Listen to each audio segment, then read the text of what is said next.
My name is Kaspar. I'm Managing Director of eResidency, and I'm thrilled to share the future of nation-states. The future of nation-states, of course, this is my optimistic view. I'm not saying that this is going to happen, but this is what we'll try to do in Estonia at least. You have heard about Estonia from Tim Draper already for many times. I'll show you where we are coming from and where it all could lead. But before that, let's go back from history. Let's consider that this here is a timeline of history. Many, many millions of years, humans were hunters. They were approximately up to 20 people of groups and millions of years traveling all around the world, hunting and managing. Just 12,000 years ago, let's say at this point, 12,000 years ago, agriculture kicks in. We managed to survive hundreds of together, more children, and we are localized. Now, just few hundred years ago, the Industrial Revolution, just few hundred years, imagine that. When this is the timeline, then this is the Industrial Revolution, and together with the Industrial Revolution, the nation-state started to emerge. And what is important is that it really depends where you were born. This is the borderline, for example, between two nations. It really depends where you're born, how happy life you have, and how well you're going to do. But what is important to understand is that nation-state has been there just a few hundred years, and let's not assume that they will stay there as it is today. We are in rapid change also when it comes to nation-states. But because of these borders and differences, we have seen more and more people are not happy about their situation anymore. What we see the next stage in this nation-state revolution is automatization. We in the Estonian government believe, I work for Estonian government, we believe that everything that can be automated will be automated. And most of the jobs will be gone, what we know today. But this is a bright future also ahead of us. The positive side of that is that different studies show that we will become location dependent. We can work wherever we want and do those jobs what we actually love to do. The digital nomadism and location dependence is the future and future citizens. And someone needs to serve those people also. And this is where Estonia kicks in now.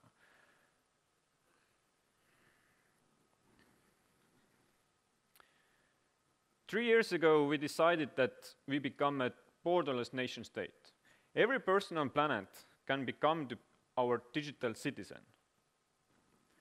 Like Tim said, it costs 100 euros. You give your fingerprints at embassy here, for example, in Ankara, and you become a digital citizen, and you receive the same digital ID card as Estonians, and as now you have in Turkey also. The idea was that we don't need borders digitally. And we can offer all our services what we have in Estonia now to everyone. It goes from e-police, e-school, e-prescriptions, e-healthcare, e-voting, establishing companies, etc. And the very first things what e-residents do today, they're running their companies fully location dependent. That's why we are asked also to join this event here, to help you to find ways how you can do your global business through e-residency platform. And what e-residents mostly do is they establish companies, bank accounts, get PayPal accounts, and run their companies remotely through this platform. I'll show you 1-minute video regarding which shares most of the basics. Our new digital world knows no borders, and great business ideas are no longer limited by where you work or live. E-Estonia is a digital nation for global citizens, for those who've thrown off the shackles of national boundaries. Literally anyone in the world can apply. E-Residency is legitimate and transparent, a government-issued digital identity that gives you the freedom to run a global EU company online from anywhere in the world. Establish a company within a day, access business banking, use international payment providers, digitally sign documents and contracts, and declare Estonian taxes online. We're Estonia. Tech is our expertise. And through e-Residency, we are empowering entrepreneurs everywhere. No matter where you were born, no matter what passport you carry, you can apply. Use e-Residency to run your business from anywhere in the world. Unleash your entrepreneurial potential, because no business should be bound by physical borders. Apply for e-Residency today and join our new digital nation. e-resident.gov.ee.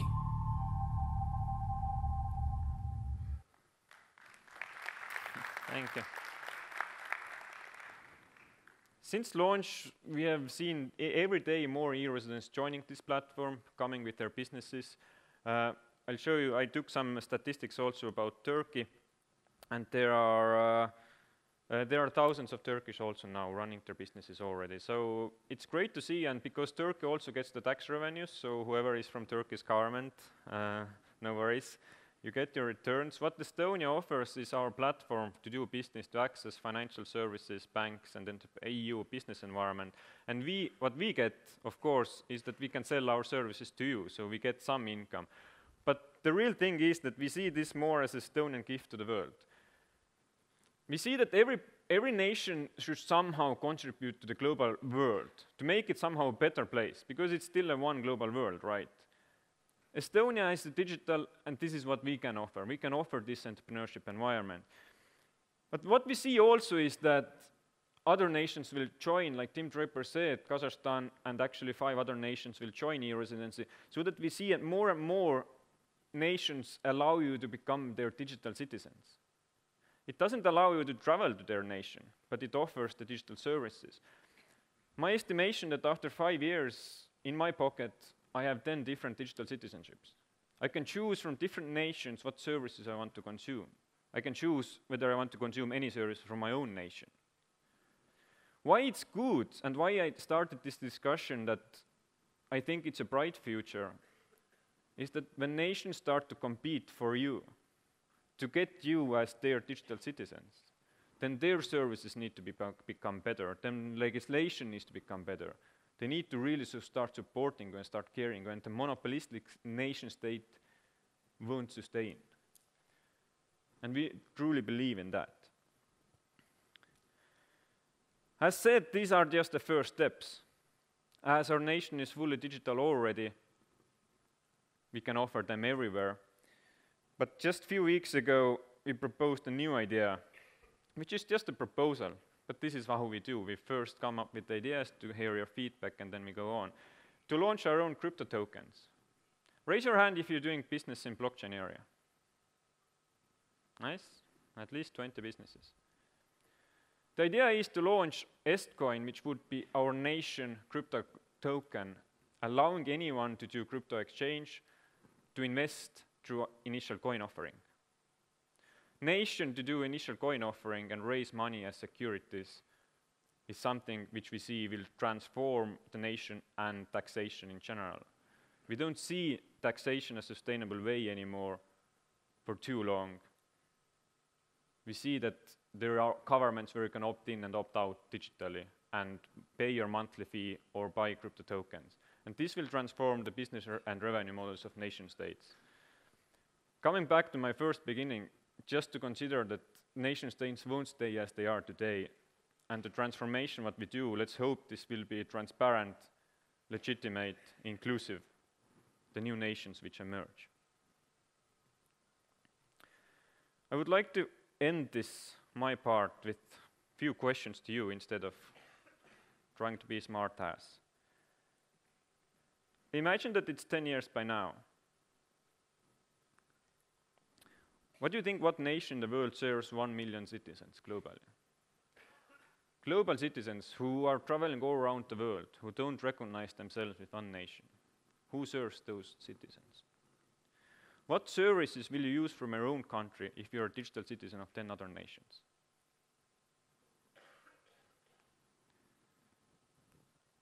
What will be the source of this income for the country if cryptocurrencies are eating up all the taxation?